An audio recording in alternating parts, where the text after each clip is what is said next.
Manchester United have just beaten Newcastle 1-0. I do not think it was a good performance, but I actually do think it was a good result for them. And I'm going to tell you why. This is Manchester United's first clean sheet since October 4th against Sunderland.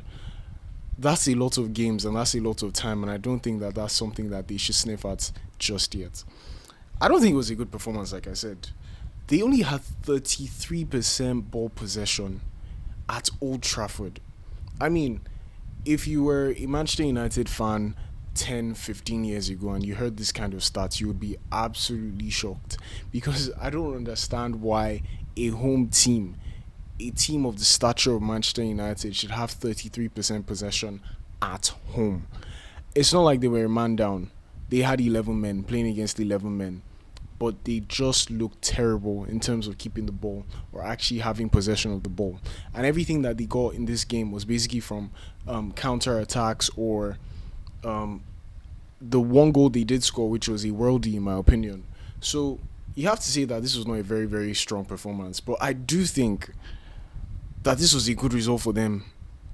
And it's a very, very important result for them because that's a win that could propel them to winning more games. The next game is against Wolves, who are the worst team in the Premier League right now.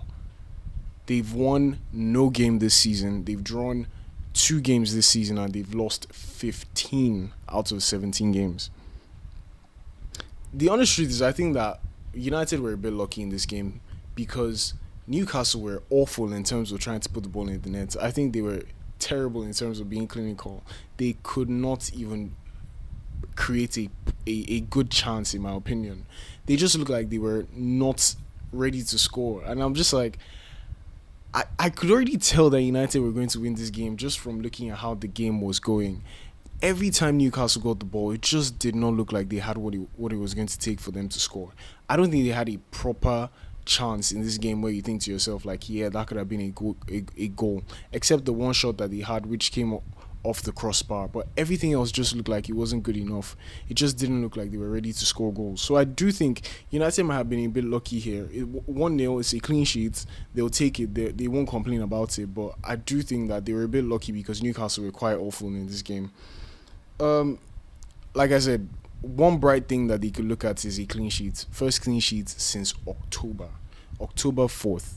This is December 26th. That is well over 2 months. We're getting towards 3 months. So if you're a United fan, you probably take that. But I know that you're not very happy about the results. But in my opinion, this is a result that they have to build on. The next games are very easy, in my opinion. Or these are the right kind of games that United are going to have in terms of building momentum. Now, the kind of person I am in terms of football, I think that when you get a good result, and you get another good result, and you get a third good result, and if you can get a fourth one, then you're in good form. And once you're in good form, you start playing a lot more games with a bit more confidence, a bit more strength, a bit more belief in terms of facing who you're going to face. And then all of a sudden, you're facing a big team, and it's like, oh, we've won our last 4 games. We're going to give you a challenge. So that's the way I see football, and I think that that's a very important point for Manchester United right now. Can they actually build on this? Because the problem I have with United is how inconsistent they've been. They get in the lead sometimes and then they just concede and you look at them and it's like, what are you guys doing here? Like, keep the momentum. Go get a second goal. Go get a third goal. And that's something that they didn't do today. And like I said, if Newcastle were a bit more consistent or a bit more clinical, I do not think United would have gotten a win today.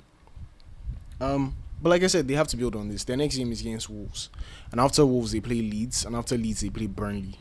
These are 3 teams that are the bottom in the bottom half of the league right now. Leeds have actually been a bit more impressive, drawing against Liverpool, drawing against or beating Chelsea. So, I think that could be a bit of a tricky one. But I still do think that Manchester United should win this game. I think with the quality they have and the status of the club being 5th right now, yes, some other teams haven't played, but that's still something for them to fight for. That's still something for them to look at and be like, we're going to play Leeds. this could be a win because Leeds are not actually fantastic this season. They have had some good results recently, and Dominic Calvert-Lewin is playing a bit better. But I still do think that there's something for them in this game if they're really serious.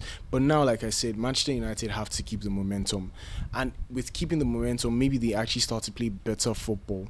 Maybe they start to get that confidence to actually hold a game and actually push forward and play with confidence for a game. Because I do not think that Manchester United should be playing a game and having 33% possession. It's just not good enough.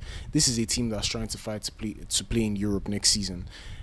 If you are struggling to keep the ball, if you're struggling with possession, I do not think that you are ready. I don't think they're strong enough or they're actually set to play these games.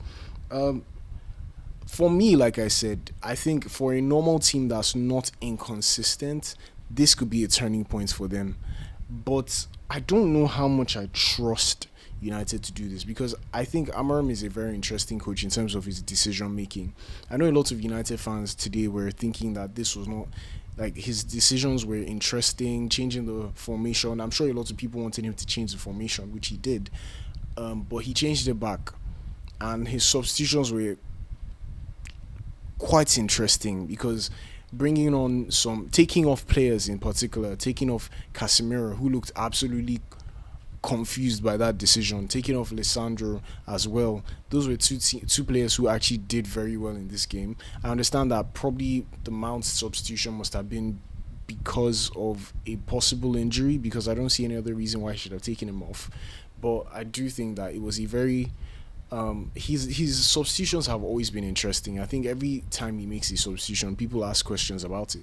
But you also have to talk about Dorgu. Patrick Dorgu was really, really good in this game, playing on the right wing. And I think this game did a very good job of making you not worry too much as a United fan about the absences that they had, because I was thinking before this game, like, this could be a tough game for them. They're out, they don't have Bruno Fernandes, who has been their goal and assist machine in their team for now, or this season. They do not have Brian Mbeumo, who is very, very good on his day, and they also do not have Amad Diallo. These two players are on AFCON duty, and then Fernandes is injured, and they also are without De Ligt. They're also without Harry Maguire. So there are quite a number of misses for them right now. So them still getting a good result in this game, you can't really complain too much. And the question is, can they actually build on this? Can they actually look at this result and say, okay, yeah, we're going somewhere with this? But like I said, it's still a positive result for them. Like getting 3 points, that's the most important thing for a team who's fighting to get into the maybe top 7, top 6. I think top 4 might be a bit too far for them to ask for, because I don't think they're consistent enough to get to that top 4. And the gap between 3rd and 5th right now, or 3rd and 4th right now, is not very, very, very it's very wide. So I think that may be a big problem for them. But I do want to know from any United fan, what do you actually think about Amorim? I don't know. I personally do not think he's been a real source of hope.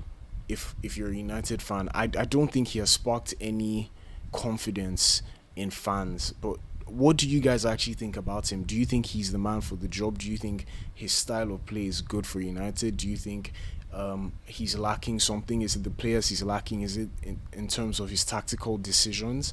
I really don't know what it could be, but I do not think that he has shown much in this 1 year that he's been in charge of the team.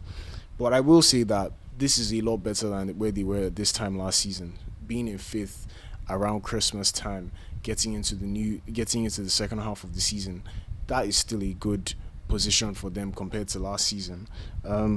So yeah, let's see what they can do. Let's see if they can keep pushing and trying to find a way back up the table and maybe just be a bit more consistent.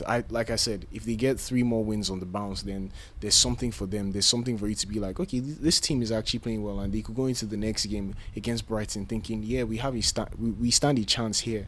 So let me know what you guys think. I hope you enjoyed the video. Please like, share, subscribe if you enjoyed this content, and I promise I'll be bringing you more content as time goes by. Until the next one, I'll see you guys. Cheers.